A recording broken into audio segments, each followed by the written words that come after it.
علمنا ما ينفعنا وزدنا علما وبارك لنا في علمنا وارزقنا الإخلاص في القول والعمل كاملا وعلما نافعا لا ينسى وتوفيقا دائما وصحة ويقينا وعافية. اللهم افتح لنا كل خير، اللهم اكفنا بحلالك عن حرامك وأغننا بفضلك عمن سواك. آمين يا رب العالمين. Alhamdulillah kaum muslimin rahimakumullah. Kita lanjutkan pengajian tafsir Quran satu hari satu halaman, dan kita sudah sampai pada halaman 331 pada surah Al-Anbiya ayat 102 sampai 112 insyaallah taala. A'udzu billahi as-sami'il 'alim minasy syaithanir rajim min hamzihi wa nafthihi wa nafthihi. لا يسمعون حسيسها وهم فيما اشتهت أنفسهم خالدون لا يحزنهم الفزع الأكبر وتتلقاهم الملائكة هذا يومكم الذي كنتم توعدون يوم تطوى السماء كطي السجل للكتاب كما بدأنا أول خلق نعيده وعدا علينا إنا كنا فاعلين ولقد كتبنا في الزبور من بعد الذكر أن الأرض يرثها عبادي الصالحون إن في هذا لبلاغا لقوم عابدين وما أرسلناك إلا رحمة للعالمين قل إنما يوحى إلي أنما إلهكم إله واحد فهل أنتم مسلمون فإن تولوا فقل آذنتكم على سواء وإن أدري أقريب أم بعيد ما توعدون إنه يعلم الجهر من القول ويعلم ما تكتمون وإن أدري لعله فتنة لكم ومتاع إلى حين قل رب احكم بالحق وربنا الرحمن المستعان على ما تصفون. Alhamdulillahi Rabbil Alamin. Allahumma arhamna bil Qur'ani amin. Kaum muslimin rahimani wa rahimakumullah. Pada ayat-ayat yang kita baca ini ada beberapa kata yang dapat dibaca dengan dua bacaan. Yang pertama pada ayat 103, la yahzunuhum, ini boleh dibaca dengan ya di dhammah, yuhzinuhum, dan terjemahnya tidak berubah. 104 natwi boleh dibaca tutwa, tetapi kalau dibaca tutwa maka as-samaa menjadi as-samaa'u. Kemudian lil kutub boleh dibaca lil kitab. Ini perbedaannya hanyalah mufrad dengan jamak. 105 az-zabur, ini zainnya boleh di dhammah menjadi az-zubur dan terjemahnya tidak berubah. Kemudian ayat 105 juga ibadiyah, ya-nya boleh disukun menjadi ibadis salihun. Kemudian pada ayat 110 mim ketemu mim maka boleh idgham wa ya'lam ma taktumun. Demikian juga 112 lam ketemu ra boleh idgham qur rabbi. Kemudian rabbi boleh dibaca rabbu. Kemudian qala boleh dibaca qul, ya. Dan ini semua adalah qiraah mutawatirah, sumbernya dari Sayyidina Rasulullah sallallahu alaihi wasallam. Maka semua ini bacaan Quran yang benar karena Nabi semua mengajarkannya. Adapun tafsirnya secara ringkas, pada ayat 101 kemarin sudah dibicarakan tentang orang-orang masuk surga. Innal ladzina sabaqat lahum minnal husna ulaika anha mub'adun. Orang-orang yang sudah ditetapkan oleh Allah masuk surga pasti terjauhkan dari neraka. Dan sudah dijelaskan kemarin yang dipentingkan, yang diperlukan untuk setiap manusia kalau sudah masuk alam akhirat cuma dua saja, nggak ada yang lain. Yang pertama ampunan dari Allah, yang kedua rahmat dari Allah. Kita nggak butuh selain dua ini. Ampunan tujuannya supaya diselamatkan dari neraka. Rahmat tujuannya supaya dimasukkan surga. Karena itu mudah-mudahan semua kita masuk surga tanpa hisab, tanpa azab. Amin ya rabbal alamin. Nah, pada ayat 102 ini Allah bercerita tentang bagaimana kondisi ahli surga. Allah katakan la yasma'un, ahli surga itu tidak mendengar hasisaha, suaranya neraka. Wahum, dan mereka itu fi mashtahat, pada apapun yang diinginkan anfusuhum oleh jiwa-jiwa mereka, khalidun, mereka kekal. Jadi kenikmatan Allah di dalam surga disempurnakan oleh Allah dengan tidak mendengar suara neraka. Kalau kita berada dalam kenikmatan tetapi mendengar kesengsaraan, itu hati bisa ikut sengsara, Pak. Misalnya nih, kita di rumah kita nyaman-nyaman saja, nggak ada apa-apa. Tapi tetangga sebelah menjerit-jerit karena sakit. Nah, kita yang mendengar saja bisa, Pak, terganggu dengan itu. Seolah-olah kita juga merasakan sakitnya. Apalagi kalau tetangganya itu orang yang sangat kita cintai, maka apa yang menjadi kesusahan dia jadi kesusahan kita juga. Nah, maka oleh Allah dibikin teriakan-teriakan di dalam neraka itu tidak terdengar oleh ahli surga. Bahkan di sini Allah katakan hasis. Hasis itu artinya suara yang ringan, suara yang samar, itu pun tidak terdengar. Apalagi suara yang keras, lebih tidak terdengar lagi. Padahal kalau kita masuk ke dalam neraka, itu jeritan-jeritan tak berhenti terus-menerus, orang-orang kafir teriak terus-menerus karena saking dahsyatnya siksa. Kemudian wahum fi mashtahat anfusuhum khalidun. Ini kondisi kedua, yaitu mereka kekal di dalam kenikmatan apapun yang mereka inginkan. Apapun, apapun. Jadi semua yang diinginkan ada. Bahkan para ahli tafsir katakan kalau seorang ahli surga melihat burung terbang, kemudian pikirannya itu menginginkan daging burung, langsung burungnya turun ke bawah sudah dalam keadaan matang seperti yang dia inginkan. Dia bayangkan apa? Daging burung bakar, jatuh dalam kondisi sudah terbakar, sudah dibakar, sudah tinggal makan. Bayangkan sop burung, langsung menjadi apa? Sop langsung di depan dia. Nanti kalau sudah selesai dimakan, maka kata para ulama ahli tafsir, ini burungnya langsung paham terus dia terbang lagi. Karena sudah selesai kan? Kamu pengen makan saya, silahkan saya dimakan. Udah selesai, terbang lagi. Bahkan dalam hadis yang sahih, Rasul katakan, kalau seseorang ahli surga, di dalam surga menginginkan punya anak, nanti akan diberikan anak oleh Allah. Al-mu'min, seorang beriman, idza ishtahal walad, kalau ingin punya anak fil jannah di surga, kana hamluhu, hamilnya, wa wad'uhu, dan melahirkannya, wa sinnuhu, dan usia dewasanya, fi sa'atin wahidah, cuma sesaat saja, kama yashtahi, seperti yang dia inginkan. Hadits riwayat Tirmidzi. Nah, jadi di surga nggak perlu bidan. Kenapa? Hamil langsung, melahirkan langsung, dewasa langsung. Ngapain perlu bidan? Nggak perlu. Nggak perlu susah-susah, 9 bulan, 10 hari, perutnya gede. Nggak perlu. Karena di dalam surga penuh dengan kenikmatan. Tetapi apakah ada ahli surga yang pengen anak? Nah, ini kita nggak ngerti. Sebagian ulama mengatakan tidak ada. Hanya Nabi mengatakan kalau ada yang pengen maka akan dikasih. Kemudian ayat 103 Allah katakan la yuhzinuhum, tidaklah membuat susah mereka al-faza'ul akbar, keterkejutan yang terbesar, wa tatalaqahum, dan menyambut mereka al-malaikah, para malaikat. Maka para malaikat mengatakan hada, inilah yaumukum, hari kalian, alladzi kuntum tu'adun, yang kalian dulu di dunia diberi janji oleh Allah Subhanahu wa taala. Yang dimaksud al-faza'ul akbar, keterkejutan yang terbesar, itu adalah tiupan yang ketiga dari malaikat Israfil. Malaikat Israfil meniupkan 3 kali. 1 untuk kehancuran alam semesta. 2 untuk kematian seluruh makhluk bernyawa. 3 untuk kebangkitan seluruh makhluk bernyawa. Nah, yang dimaksud faza'ul akbar, ini adalah tiupan ketiga.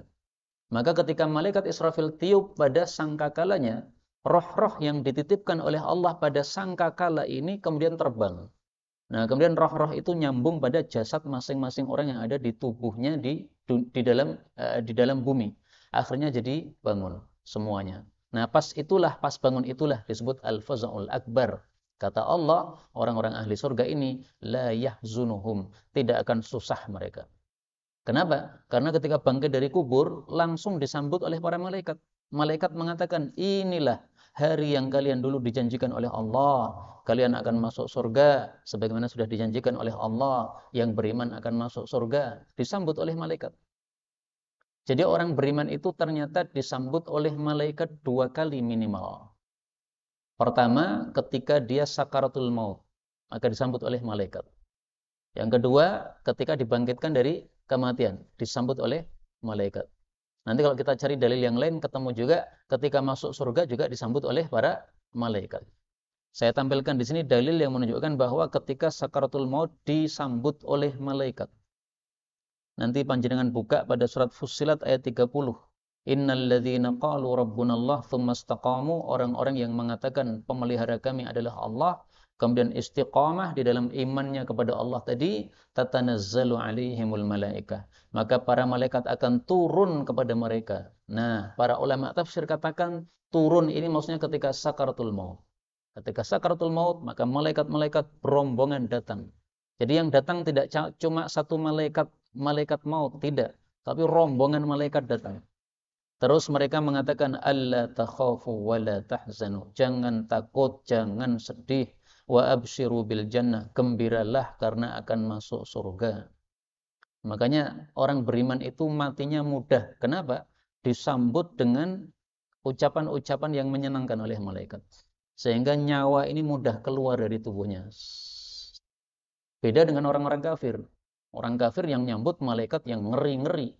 Sehingga nyawanya pun juga malas untuk keluar dari tubuhnya, Pak. Karena paham, kalau nyawa ini keluar dari tubuh, yang nyambut adalah malaikat-malaikat yang menyeramkan. Sehingga perlu dipukuli oleh malaikat maut supaya nyawanya keluar dari tubuhnya. Sebagaimana disebutkan dalam ayat yang lain sudah kita bahas sebelumnya. Na'udzubillahi min syarri dzalik. Kemudian ayat 104 Allah katakan, yauma, pada hari, natwi, kami melipat as-sama'a, langit, katayyis sijilli, seperti lipatan lembaran, lil kitabi atau lil kutubi, terhadap tulisan-tulisan. Kama bada'na, sebagaimana kami telah memulai, awwala khalqin, permulaan penciptaan, nu'iduhu, kami akan mengembalikan lagi. Wa'dan alaina, sebagai janji dari kami. Inna, sesungguhnya kami, kunna, adalah kami, fa'ilin, pasti melakukannya. Wa'dan alaina, sebagai janji yang pasti kami lakukan. Inna kunna fa'ilin, sesungguhnya adalah kami pasti melakukan. Jadi maksudnya kejadian itu kapan? Kejadian ditiupnya sangkakala oleh malaikat Israfil, sangkakala yang ketiga tadi. Kejadiannya adalah yaumatut wassama katayyis sijil lil kitab. Pada hari kiamat ketika langit sudah digulung oleh Allah Subhanahu wa taala. Jadi besok pada hari kiamat, langit yang ada di atas kita ini, 7 langit, semuanya akan digulung oleh Allah Subhanahu wa taala. Kemudian bumi akan digenggam oleh Allah Subhanahu wa taala. Dan itu disebutkan pada surat yang lain. Allah mengatakan matwiyatun biyaminih. Surat Az-Zumar ayat 67. Wa ma qadarullaha haqqa qadrih wal ardu jami'an qabdatuhu yaumal qiyamah. Bumi itu semuanya akan digenggam oleh Allah pada hari kiamat nanti. Was samawati matwiyatun biyaminih, dan semua langit-langit yang 7 akan dilipat dengan tangan kanan Allah Subhanahu wa taala. Jadi 7 langit cukup satu tangan kanan Allah Subhanahu wa taala melipatnya, kemudian bumi cukup digenggam oleh Allah Subhanahu wa taala. Tapi jangan membayangkan seperti manusia ya, tangan kanannya seperti ini, tangan kirinya seperti ini. Enggak begitu. Saya cuma mengatakan tangan kanan karena tangan kanan saya ini, tapi bukan berarti tangan kanan Allah seperti tangan kanan kita. Tidak. Laisa kamitslihi syai'. Allah tidak seperti apapun, jadi bagaimana tidak ditanyakan dan tidak boleh ditanyakan karena itu perkara yang gaib. Nah, kemudian Allah katakan, sebagaimana kami memulai penciptaan akan kami kembalikan mereka. Artinya manusia ketika bangkit dari kubur, kondisinya sama dengan kondisi ketika awal diciptakan oleh Allah. Kita dulu ketika awal diciptakan oleh Allah alias lahir ke bumi ini, bagaimana kondisi kita? Tanpa sandal, tanpa baju, ya kan? Dan belum khitan, belum tetak. 3 ini kondisi bayi dilahirkan oleh ibunya. Maka nanti keluar dari kuburan juga seperti itu. Tidak pakai baju, tidak pakai sandal, dan belum khitan. Tetapi bedanya kalau bayi lahir itu dalam kondisi bayi. Ini kalau kita bangkit dari kubur sesuai dengan kondisi kita. Usia 50 ya bangkit usia 50. Usia 30 mati berarti bangkit dari kubur usia 30. Sesuai dengan kondisi matinya dulu kayak apa. Dan itu sudah disebutkan oleh Nabi dalam hadis yang sahih. Beliau mengatakan, hadisnya muttafaqun alaih. Tuhsyarun, kalian akan dikumpulkan hufatan tanpa sandal, uratan tanpa baju, ghurlan belum khitan. Hadis riwayat Bukhari sahih. Demikian juga dalam hadis yang lain, yuhsyarun nasu yaumal qiyamati, akan dikumpulkan manusia besok di hari kiamat hufatan tanpa sandal, uratan tanpa baju, ghurlan belum khitan, al-amru asyaddu min ayyang ba'dhum ila ba'din. Kondisi yang mengerikan saat itu menyebabkan mereka sibuk sehingga tidak ngurusi orang lain. Ini jawaban Nabi kepada Aisyah yang kaget. Ya Rasulullah, semua kita bangkit dari kubur, laki perempuan, semuanya udah. Gimana saya nanti? Malu nih Aisyah. Maka Nabi katakan, kamu bangkit dari kubur telanjang, sudah nggak akan melihat orang. Kenapa? Sudah sibuk sendiri. Di depan ada neraka, maka masing-masing kita sudah ketakutan apakah saya bisa selamat dari neraka. Sehingga karena sibuk mengurusi diri sendiri, tidak akan sempat melihat telanjangnya orang lain. Dan tidak akan sempat melihat telanjangnya diri sendiri. Dan ini fakta yang sudah kita temukan di dunia. Orang saking sibuknya mikir sampai tidak sempat melihat kondisi diri sendiri. Di Jogja ketika gempa diceritakan kepada saya, jam 6 pagi gempa, nah itu ibu-ibu yang belum selesai pakai baju langsung keluar rumah, Pak, lari, menyelamatkan diri. Begitu gempa selesai kaget, loh aku kok kayak gini, mlebu rumah lagi. Nah, Masya Allah, itu baru gempa kecil, Pak. Baru gempa kecil itu. Meskipun sampai rontok-rontok rumah-rumah ya waktu itu di Jogja. Tapi gempa kiamat ini lebih ngeri lagi. Maka kalau gempa kiamat atau kondisi kiamat ini yang kita alami, sungguh pasti kita tidak akan sempat untuk melirik ke sana kemari, melihat orang-orang telanjang, karena semua pun juga akan telanjang pada saat itu. Dan Allah katakan wa'dan alaina, itu adalah satu janji yang pasti Allah lakukan, karena Allah tidak mungkin menyelisih janji. Ayat 105, Allah katakan, walaqad, dan sungguh-sungguh, katabna, telah kami tulis, fiz zaburi, di dalam kitab-kitab, yaitu kitab-kitab suci yang diturunkan oleh Allah. Quran, Taurat, Injil, Zabur. Jadi Zabur di sini bukan hanya kitab Zabur untuk Nabi Daud, bukan. Semua kitab suci disebut apa? Zabur. Karena Zabur itu artinya dari sisi bahasa artinya adalah kitab.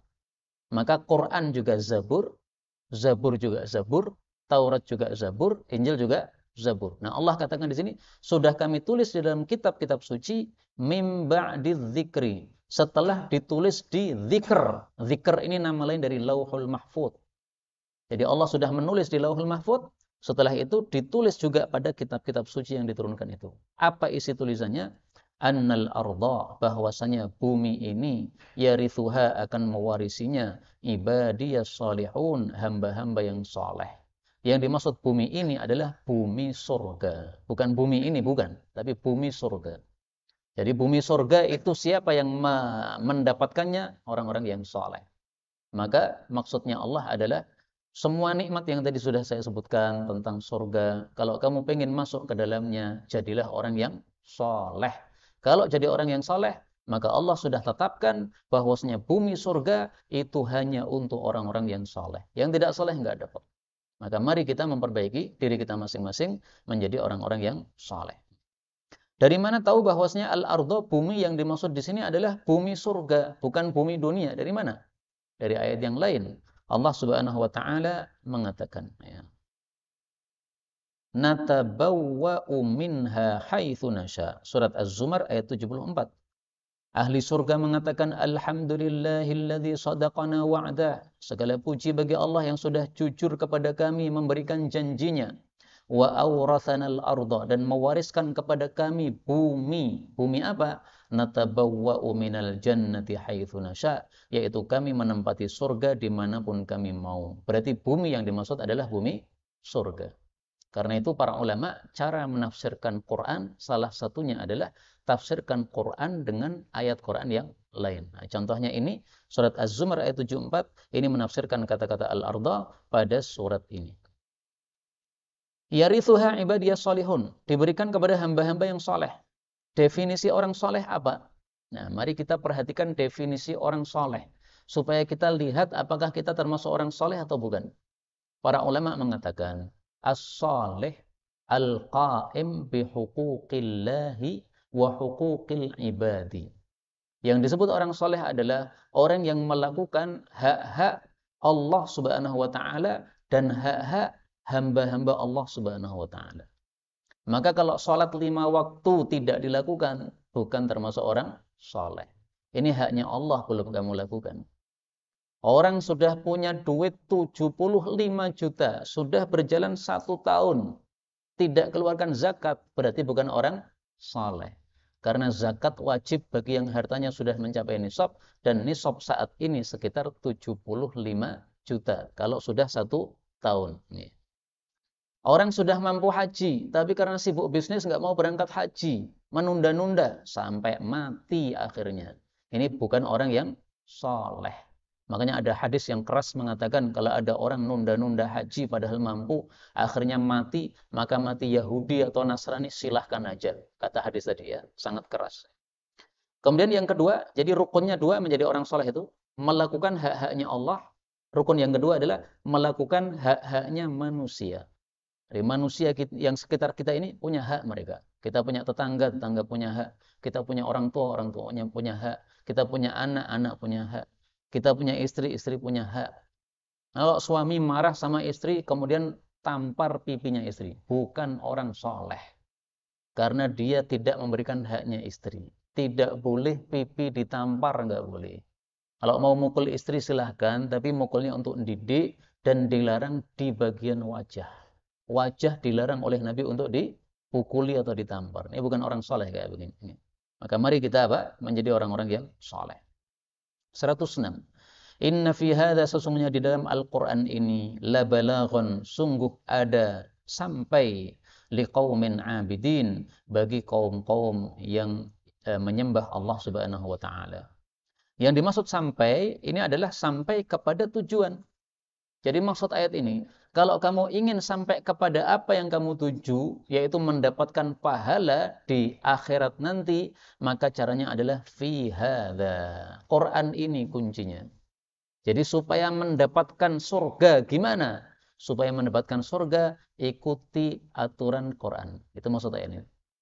Tidak mungkin dapat surga kalau tidak mau mengikuti aturan Quran. Karena Quran itu manittaba'ahu qadahu ilal jannah. Siapa yang mengikuti Quran, Quran akan menuntun sampai ke surga. Wa man khalafahu ilan nar. Tapi kalau tidak mau mengikuti Quran, maka nanti juntrungannya pasti akan masuk ke dalam neraka. Maka hati-hati ya. Jangan sampai kita tidak mau melakukan perintah Quran padahal wajib hukumnya. Misalnya pembagian warisan. Laki sama perempuan oleh Allah dibedakan. Anak laki-laki 2 kali lipat daripada anak perempuan. Tetapi tidak mau mengikuti aturan itu. Nah, hati-hati, nggak akan sampai surga. Karena kalau mau sampai surga, Allah katakan inna fi hadza la balaghan. Ikuti Quran ini maka akan balagh, akan sampai ke dalam surga. Jadi setelah Allah bicara tentang surga tadi, maka Allah kasih kuncinya supaya sampai surga gimana? Supaya balagh, supaya sampai ikuti Quran ini. Dan tidak mungkin kita mengikuti Quran kecuali kita mempelajari isi Quran. Bagaimana mungkin kita bisa mengikuti kalau tidak mengetahui isinya? Maka mari panjenengan niatkan, saya juga meniatkan pelajari Quran sampai selesai 30 juz. Jangan hanya sepotong-sepotong, tapi semuanya dipelajari. Karena tujuan Quran diturunkan untuk diamalkan. Semuanya, dari awal Al-Fatihah sampai akhir An-Nas. Kalau sudah selesai mempelajarinya dari awal sampai akhir, ulangi lagi, mempelajari lagi. Karena biasanya setelah selesai belajar, banyak yang terlupakan. Maka diulangi lagi supaya nggak lupa.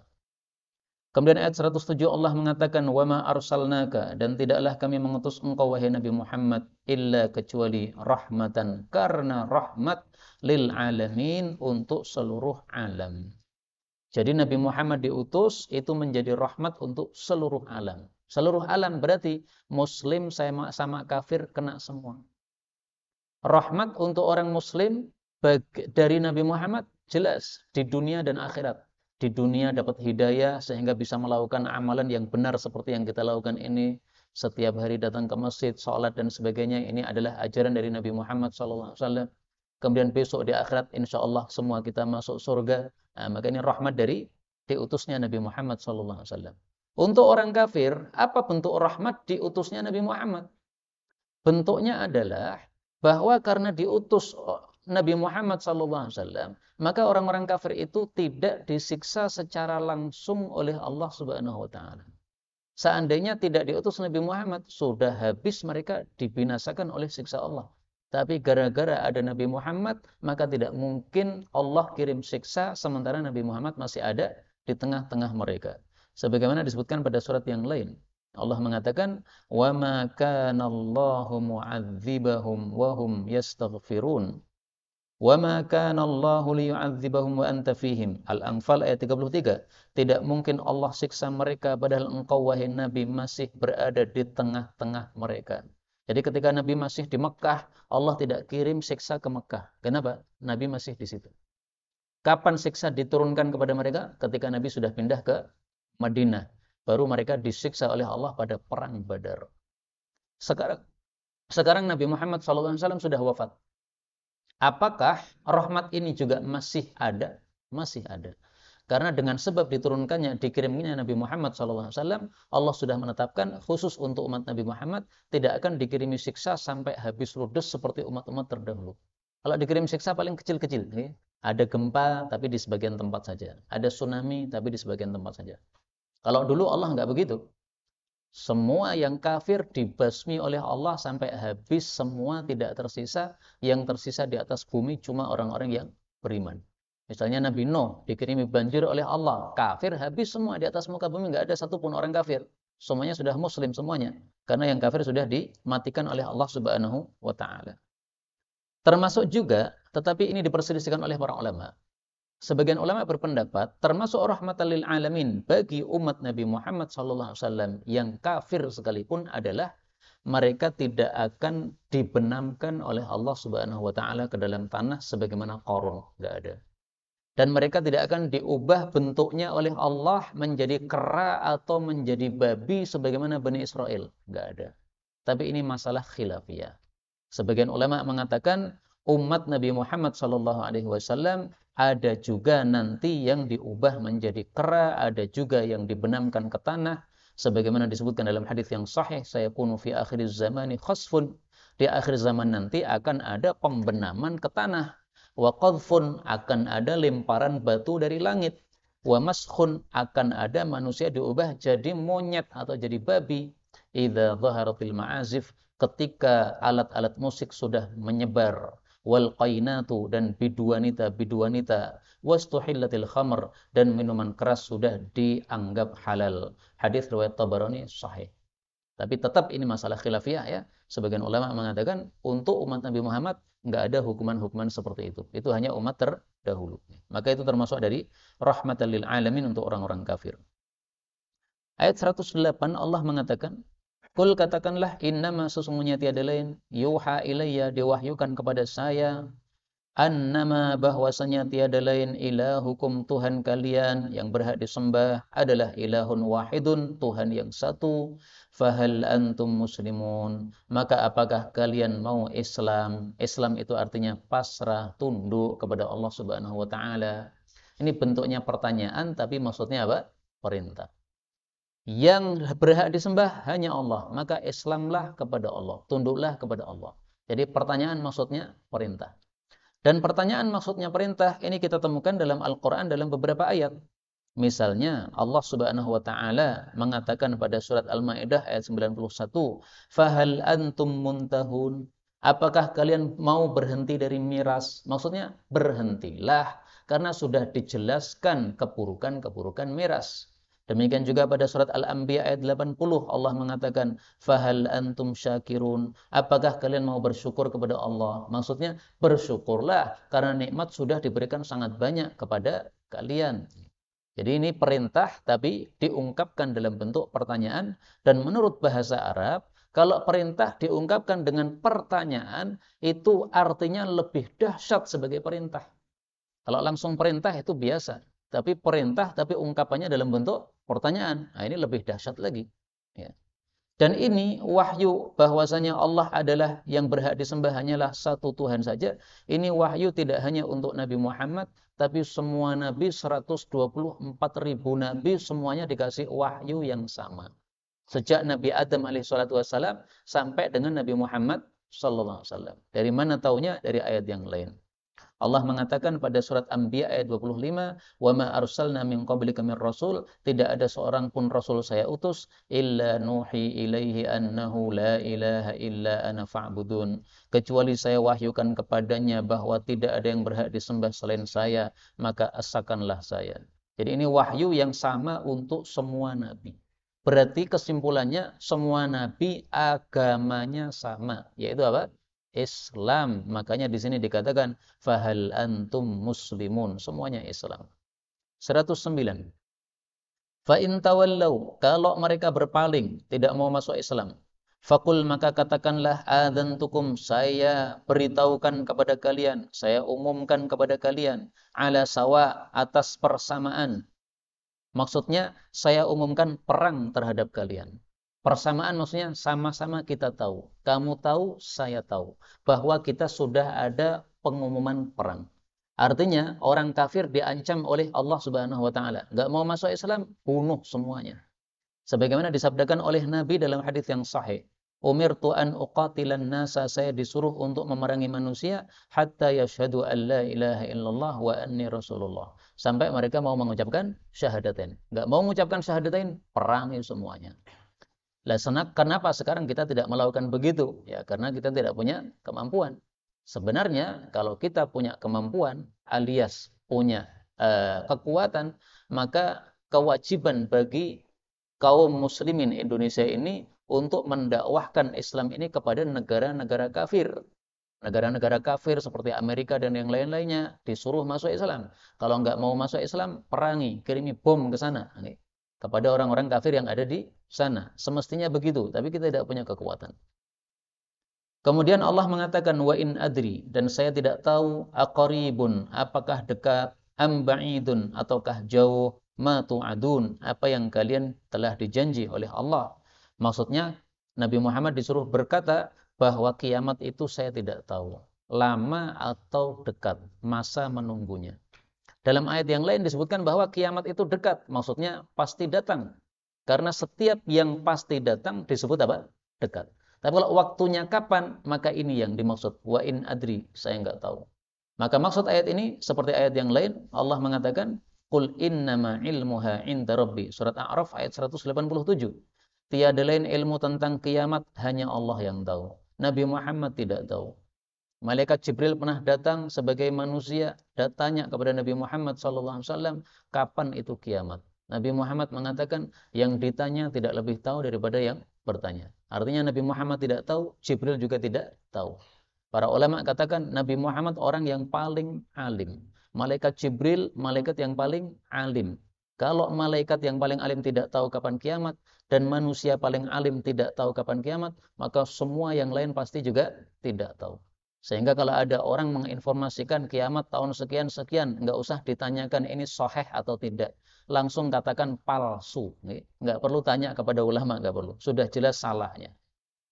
Ayat 110 Allah katakan innahu, sesungguhnya dia Allah, ya'lamul jahra, mengetahui yang jahar, yang keras, minal qawli, ucapan, wa ya'lamu, dan mengetahui ma taktumun, apapun yang kalian sembunyikan. Artinya semuanya diketahui oleh Allah, baik yang keras maupun yang samar, baik yang tampak ya maupun yang tersembunyi, bagi Allah sama saja. Ini bedanya Allah dengan kita. Kalau kita mengetahuinya adalah yang tampak, yang tidak tampak kita nggak tahu. Ini kertas, kalau nggak dibuka, isinya apa nggak tahu. Begitu kita buka, baru tahu. Oh, ini ada pertanyaan, ya. Nah, baru tahu, apakah pertanyaan ataukah informasi? Baru tahu setelah buka. Ini manusia. Tapi bagi Allah, ditutup atau dibuka sama saja. Dan itu dijelaskan pada surat yang lain. Allah katakan pada surat Ar-Ra'du ayat 10. Sawa'um minkum man asarral qawla wa man jahara bih. sama saja bagi Allah orang yang mengeraskan suara maupun yang mensirkan suara. Nggak ada bedanya bagi Allah. 111 wa in adri, dan saya tidak tahu la'allahu, barangkali dia, yaitu pemunduran siksa itu, fitnatul lakum, sebagai ujian bagi kalian, wa mata'un, dan sebagai kesenangan hidup, perbekalan hidup, ila hinin, sampai waktu yang ditentukan, yaitu kematian kalian masing-masing. Jadi maksudnya kapan turunnya siksa Nabi nggak tahu. Kapan kiamat Nabi nggak tahu. Yang jelas Allah Subhanahu wa taala menguji orang-orang kafir dengan tidak diturunkannya siksa ini secara langsung. Sehingga mereka tambah kafirnya kepada Allah Subhanahu wa taala, tambah mengejek kepada Nabi Muhammad sallallahu alaihi wasallam. Katanya turun siksa, mana siksa, enggak segera turun. Nah, ini berarti mereka mendapatkan ujian dari Allah karena tambah kafir, tambah kafir.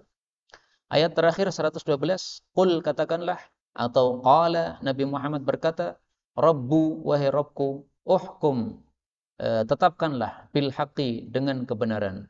Wa Rabbuna, dan pemelihara kami, Ar-Rahman, adalah zat yang maha pengasih, Al-Musta'an, yang dimintai tolong, ala ma tasifun, atas apapun yang kalian sebutkan. Yang dimaksud Rabbihkum bil haqq, ini maksudnya doa supaya diturunkan siksa. Jadi putusilah, yaitu antara kami, antara muslim dengan kafir. Bilhaq, dengan kebenaran. Tampakkan siapa yang benar di antara kami. Kalau kami yang benar, maka turunkan siksa pada orang-orang kafir. Kalau orang-orang kafir yang benar, maka turunkan siksa pada kami. Jadi seolah-olah Nabi minta segera kepada Allah. Ya Allah, segerakan, tampakkan kepada orang, kepada manusia. Siapa yang benar? Kami ataukah mereka? Dan doa ini dikabulkan oleh Allah. Maka pada tahun ketiga Hijriah, Allah tetapkan ada perang Badar. Pada tahun 2 Hijriah, ada perang Badar.